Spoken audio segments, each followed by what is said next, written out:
अस्सलाम वालेकुम। Dips virtual classes मानसरा Dubai international means की क्लास 10th सब्जेक्ट हमारा है मैथमेटिक्स और क्लास ये हमारा लेक्चर नंबर 16 है।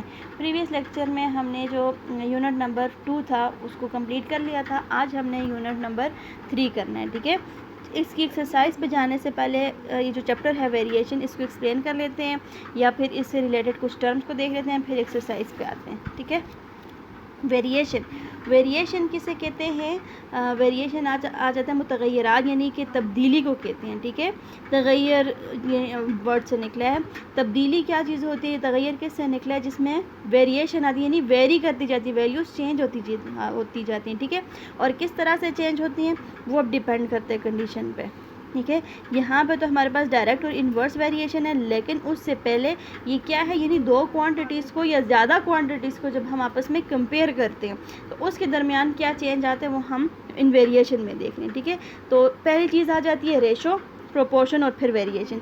रेशो क्या चीज़ है? Ratio is used to compare two or more quantities of same kind which are measured in same unit. यानी इसको हम क्या कहते हैं? रेशो इज़ यूज्ड, यानी ये रेशो आ जाती है। ठीक है, रेशो क्या है? दो क्वांटिटीज़ को जब हम आपस में कंपेयर करेंगे सेम यूनिट के साथ तो ये हमारे पास रेशो आ जाती है। अब फॉर एग्जांपल दो क्वांटिटीज़ हैं ए और बी, तो उसको हम किस तरह से कंपेयर करेंगे? रेशो हमारे पास क्या चीज़ आ जाएगी, यानी ये है the ratio of two quantities a b of same unit as shown in figure. ये तो यहाँ पे बताया हुआ है, लेकिन यहाँ पे सिंपल ए बी को हम कैसे डिनोट करेंगे? ये ए रेशो बी, ये भी आ जाएगा, और या फिर हम इसको इस तरह से भी लिख सकते हैं, यानी इसको जब डिवाइड करेंगे सेम यूनिट का मतलब ऐसे, अगर इसको हम डिवाइड, अब देखें ये जो डिवाइड में आ जाता है अलग अलग वैल्यूज़ के साथ डिवाइड नहीं करते, एक ही वैल्यू के साथ, तो यहाँ पे सेम वाली बात यहाँ पे आ जाती है। ठीक है, उसके बाद ये यानी यहाँ पे सिंपल ये कि इस तरह से एक ही वैल्यू के साथ जब हम डिवाइड करते हैं। ठीक है, अब हम नेक्स्ट पे आ जाते हैं। नेक्स्ट वैल्यू क्या है? प्रोपोर्शन, और इसकी एग्जांपल को हम एक्सरसाइज में आपको क्लियर हो जाएगा। ठीक है,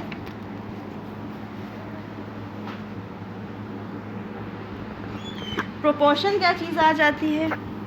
proportion is an equation that state that two ratio are equivalent. वहाँ पे देखिए रेशो को तो क्लियर हो गया, जैसे एक वैल्यू के साथ डिवाइड करेंगे, तो यहाँ पे प्रोपोर्शन क्या है कि हमारे पास दो रेशो जब आपस में इक्वलेंट आ जाएं, दो रेशो जब इक्वल आ जाएं तो फिर, और रेशो को हम इस फॉर्म में भी लिख सकते हैं। तो यहाँ पे चार वैल्यू हमारे पास ए बी सी और डी, तो a डिवाइडेड बाई बी और c डिवाइडेड बाई बी ये दोनों आपस में इक्वल, या फिर ये भी कह सकते हैं a रेशो b और c रेशो d ये आपस में इक्वल आ जाते हैं, तो ये हमारे पास प्रोपोर्शन का ये कुछ इस तरह से, इसको हम इस तरह से भी लिख सकते हैं। ठीक है, रेशो के लिए हमारे पास ये सिंबल था, प्रोपोर्शन के लिए ये दोनों सिंबल, ये भी प्रोपोर्शन को शो कर रहा है और ये इक्वल टू भी प्रोपोर्शन। ठीक है, ये चीज़ आ गई। उसके ये सारी हम जो है आगे एक्सरसाइज में करेंगे, इसके उससे पहले हम थोड़ा सा इसका इंट्रोडक्शन देख लेते हैं, देख रहे हैं। ठीक है, वेरिएशन। अब है वेरिएशन क्या चीज़ है? जो हमारा असल टॉपिक है, वेरिएशन आ जाती है तब्दीली को जो हम कहते हैं। ठीक है, mathematics usually deal with two types of दो तरह की हमारे पास क्वांटिटीज़ होती हैं। कौन सी? एक वेरिएबल होती हैं और एक कांस्टेंट होती हैं। ठीक है, वेरिएबल्स कौन सी होती हैं? जिसमें एक्स वाई जो वेरिएबल्स आ जाते हैं, यानी जिनकी वैल्यूज़ चेंज होती रहती हैं, और एक वैल्यूज़ वो होती हैं जो कांस्टेंट वैल्यू होती हैं। ठीक है, कांस्टेंट यानी जो चेंज नहीं होती, जो फिक्स होती हैं। लेकिन यहाँ पर हमारा काम हम वेरिएशन कर रहे हैं तो हमारा काम वेरिएबल से है। If the values of quantity remain unchanged under different situation, it is called constant. On the other hand, if the values of quantity change under different situation, it is called variable. अब ये variation आ जाती है, यानी दो values किस तरह से change होती हैं, और उन चेंज को डिवाइड किया गया है दो टाइप्स में। ठीक है, उनकी कायन देखते हैं, एक डायरेक्ट वेरिएशन आ जाता है और एक इन्वर्स वेरिएशन। डायरेक्ट वेरिएशन कौन सा होता है? दो क्वांटिटीज़ हैं, फॉर एग्जांपल एक मेरे पास है ए और एक जो है वो बी, इन दोनों के दरमियान मेरे पास डायरेक्ट वेरिएशन कुछ ऐसे, यानी एक वैल्यू चेंज हो रही है तो दूसरी भी चेंज हो रही है। जैसे एक जो लाइब्रेरी से हमने एक बुक ली हुई है, ठीक है, बुक बारो की हुई है, तो उसका फ़ाइन है 15 डेज़ का, या फिर पर डे का जो है वो 15 रुपीज़ फ़ाइन है। ठीक है, नंबर ऑफ़ डे, जैसे जैसे डेज़ ज़्यादा होंगे फ़ाइन जो है वो इंक्रीज़ होता है, यानी डेज़ भी इंक्रीज़, एक क्वांटिटी हमारे पास डेज़ की है और एक फ़ाइन की है, तो जैसे जैसे हमारे पास डेज़ इंक्रीज़ होंगे तो वैसे वैसे हमारे पास फ़ाइन भी इंक्रीज़ होता जाएगा। ठीक है, ये हमारे पास डायरेक्ट वेरिएशन है। उसके बाद है इन्वर्स वेरिएशन। इन्वर्स कहते हैं उलट को। तो ये कुछ इस तरह से जाएगा। यहाँ पे दो क्वांटिटीज़ हैं, ए और बी था, या फिर हम एक्स और वाई ले लेते हैं। तो एक एक्स क्वांटिटी है और एक वाई है, तो ये कुछ इस तरह से आ जाएगी, यानी उलट है। एक वैल्यू ज़्यादा हो रही है, दूसरी कम होती जाएगी। यानी यहाँ पे देखें हम रास्ते पे एक गाड़ी जा रही है एक नॉर्मल स्पीड के साथ। अगर गाड़ी ने जल्दी पहुँचना है, या फॉर एग्ज़ाम्पल गाड़ी अगर स्पीड ज़्यादा कर रही है, स्पीड इंक्रीज़ कर रही है, तो रास्ता क्या होता जाएगा, कम होता जाएगा। ठीक है, तो ये हमारे पास इन्वर्स वेरिएशन आ जाते हैं। तो अब हम क्या करते हैं, अब हम डायरेक्ट एक्सरसाइज पे आ जाते हैं। ठीक है, एक्सरसाइज जो है 3.1, इसका जो फर्स्ट क्वेश्चन आ जाता है ये स्टार्ट रेशो से रिलेटेड था। Which is the greater ratio, 5:7 और 1:1:208। ठीक है, इनमें से बड़ी कौन सी, तो हमें ये दिख भी रही है कि हमारे पास रेशो, बड़ी रेशो जो है वो ये। लेकिन ये इसको कैसे करेंगे, इनको आपस में 5/7 और ये इन दोनों को जब डिवाइड करेंगे तो ऑटोमेटिकली ये वैल्यू ज़्यादा आएगी। तो ये हमारे पास ग्रेटर रेशो है। अच्छा, अब हम इनके कुछ क्वेश्चन कर रहे हैं। ठीक है, अब क्वेश्चन नंबर 2 करते हैं, क्योंकि यहाँ पे जो पुराना कोर्स था उसमें एक एक टाइप से रिलेटेड एक एक एक्सरसाइज होती थी। तो यहाँ पे बहुत सारी डिफरेंट चीज़ें, यानी बहुत पिछले कोर्स से रिलेटेड 2-3 एक्सरसाइजेज जो हैं, 3-4 जो हैं वो एक ही में मर्ज कर दी हैं। ठीक है, तो इसलिए हम इनके डिफरेंट क्वेश्चन करते हैं। अब क्वेश्चन नंबर 2 कर रहे हैं। क्वेश्चन नंबर 2 है, gold and silver are mixed in ratio this 7:4। If 36 gram of silver is use, how much gold is use. यानी यहाँ पे आ जाते हैं रेशो क्या है दोनों की, 7:4। ये जो मिक्स हुए हैं किसी भी चीज़ में। ठीक है, और उसमें अगर सिल्वर के 36 ग्राम रेशो जो है वो यूज़ हुई है, तो गोल्ड की कितनी रह जाएगी। पहले से गोल्ड का जिक्र किया हुआ है, फिर सिल्वर का जिक्र किया हुआ है। ठीक है, तो किस तरह से सिल्वर की रेशो क्या है 36 और गोल्ड की आ जाती है हमारे पास x। ठीक है, तो इसको हमने किस तरह से करना है, पहली तो रेशो हमें दी हुई है 7:4। इसी को हम दूसरी जो हमने फाइंड करनी है उसको भी हमने रेशो बनाना है। जो चीज़ फाइंड करनी होती है उसको x के y, यानी कोई भी नाम दे देते हैं वेरिएबल का। ठीक है, तो उसको मैं x रेशो 36 कह देती हूँ। क्यों, क्योंकि एक मेरे पास आ जाती है सिल्वर और एक आ जाती है ये, यानी पहली जो थी वो गोल्ड है ना, ये गोल्ड आ जाती है और फिर सिल्वर, फिर आ जाती है गोल्ड और सिल्वर। इन दोनों की रेशो ये तो गिवन थी, और दूसरी रेशो हमने ख़ुद बना दी है कि अगर 36 ग्राम सिल्वर है तो गोल्ड कितना होगा। वो रेशो पहले इसलिए कि स्टार्ट में पहले गोल्ड है और फिर सिल्वर है। ठीक है, अब यहाँ पे क्या करेंगे, ये जो मिड वाली वैल्यूज़ आ जाएंगी ना, इन दो को हम मीन कहते हैं। जो एक्सटर्नल आ जाएंगी ना उसको एक्सट्रीम कहते हैं। तो हम मीन का अलग से प्रोडक्ट लेंगे, एक्सट्रीम का अलग, दोनों आपस में इक्वल होते हैं, ये भी रूल होता है। यानी product of mean is equal to product of mean. Mean का प्रोडक्ट और एक्सट्रीम का प्रोडक्ट जो है आपस में बराबर हैं। तो एक तरफ हम मीन का प्रोडक्ट ले लेंगे और एक तरफ एक्सट्रीम का प्रोडक्ट। मीन का प्रोडक्ट कैसे आ जाएगा, 4x 4 × x, और इस तरफ आ जाएगा 7 × 36 × 7, और मल्टीप्लाई करेंगे 4 डिवाइड हो जाएगा, और यहाँ इनको मल्टीप्लाई करके 252 आ जाएगा, 252/4, और ये जब कैंसिल करेंगे तो x = 63 आ जाएगा। ठीक है, ये x की वैल्यू आती है, यानी कितना गोल्ड कितना यूज़ हो गया, 63 ग्राम। अब अगला क्वेश्चन है, क्वेश्चन नंबर 2 किया था तो 3 है। डिवाइड एनुअल प्रॉफिट ऑफ ये 40,000 of a factory among 3 partner. यानी एक फैक्ट्री के एनुअल प्रॉफिट हुआ है 40,000 और उसके 3 पार्टनर्स हैं, उनमें इसको डिवाइड करें। ठीक है, कुछ नोट्स में कुछ बुक्स में इसकी वैल्यूज़ डिफरेंट है, लेकिन डिपेंड आपका जो है मेथड पे डिपेंड होता है। ठीक है, आपका मेथड ठीक हो तो रिज़ल्ट ठीक आएगा। रेशो इनकी ये है, इसको सॉल्व करते हैं। इसको सॉल्व करते हैं, हमें गिवन किया कि चीज़ें हमने फाइंड क्या करनी है। ठीक है, टोटल प्रॉफिट कितने हमारे पास 40,000 और रेशो क्या है 5, 8 और 12। 5, 8 और 12 हमारे पास किस तरह से ये रेशो दी हुई है कि इस हिसाब से 3 पार्टनर्स में ये डिवाइड होनी है। ठीक है, तो सबसे पहले इनका जब रेशो को डिवाइड करना है या फिर कुछ ऐसा शेयर आ जाएगा उसको जब डिवाइड करना है, तो ये उसके लिए ये रूल है कि सबसे पहले क्या करेंगे, सम ऑफ रेशो, जो रेशो थी उनका सम ले लेंगे। सम क्या है 5, 8, 12 है, और 5 + 8 + 12 हमारे पास 25 आ जाएगा। तो इन रेशो का मतलब ये है कि फर्स्ट पार्टनर को जो है इतना परसेंट मिलेगा, यानी उस रेशो का ये पॉइंट मिलेगा, सेकंड को ये मिलेगा 8 और थर्ड को ये। तो इसका मतलब है हर एक का शेयर इस हिसाब से आ जाएगा, ठीक है। तो हम तीनों का सम ले लेंगे तो ये 25 है। तो अब इसको सब पे डिवाइड कर देते हैं, ठीक है। तो शेयर ऑफ फर्स्ट पार्टनर क्या है 5, पहला ये जो डिजिट था 5 था, तो लिहाजा इसको 5 लेते हैं। 5/25 और यानी जो आ जाएगा जिसका share divided by sum of ratio multiply by जो टोटल अमाउंट आ जाएगी, ठीक है। तो इनको जब डिवाइड करेंगे तो ये हमारे पास 25 और 40 आपस में कैंसिल हो जाएंगे, ठीक है। 16 आ जाएगा, 5 × 16 ये 8000 आ जाएगा। यानी फर्स्ट पार्टनर का जो शेयर है वो कितना आ जाएगा 8000। और इसको कैसे डिवाइड किया ये मैंने आपको बता दिए। उसका जो रेशो थी फर्स्ट की, जो भी पार्टनर है उसकी रेशो को सम पे डिवाइड करेंगे जो सम ऑफ रेशो, और मल्टीप्लाई करेंगे जो टोटल अमाउंट आ जाती, ठीक है।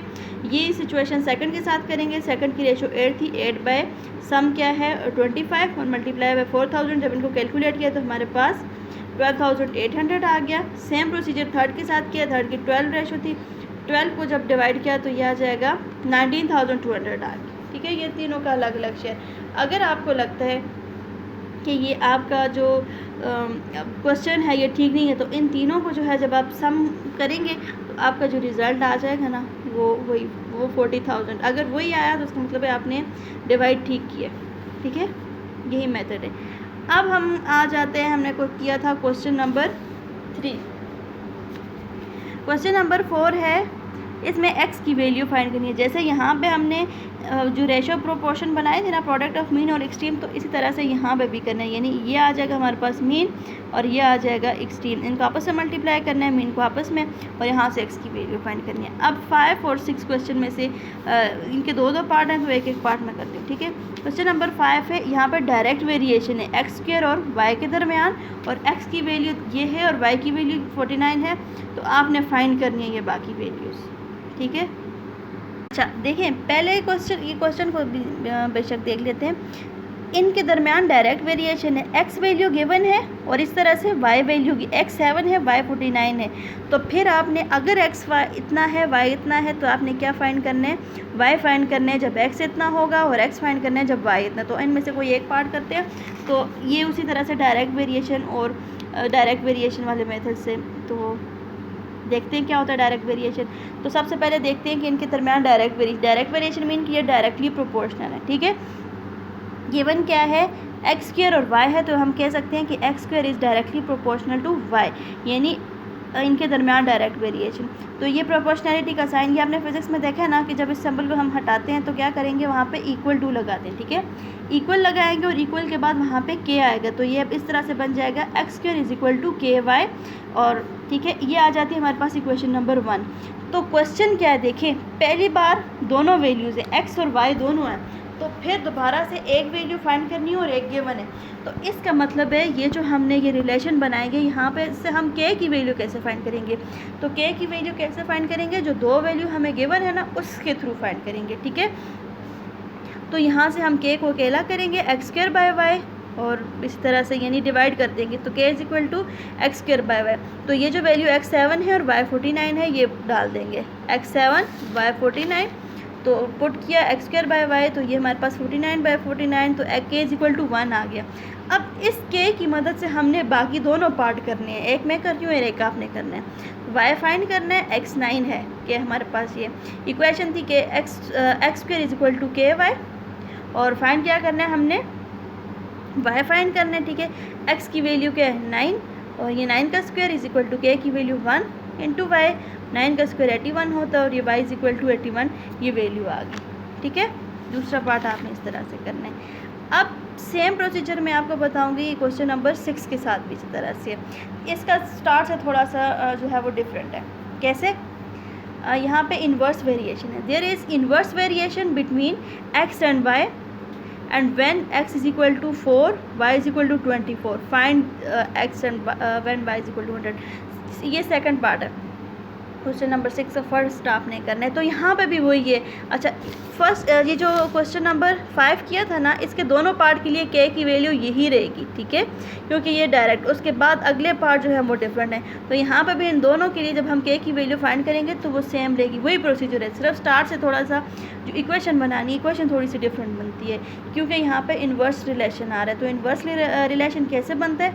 इन्वर्स रिलेशन होता क्या है, एक वैल्यू ज़्यादा होती है तो एक कम हो रही होती है। तो क्या आ जाता है हमारे पास, y is inversely proportion to 1/x, ठीक है, इनके दरमियान इन्वर्स रिलेशन है ना, तो y is equal to y is inversely proportional to 1/x। तो ये प्रोपोर्शनलिटी का सिंबल जब हम हटाएंगे तो y is equal to k/x आ जाएगा, ठीक है।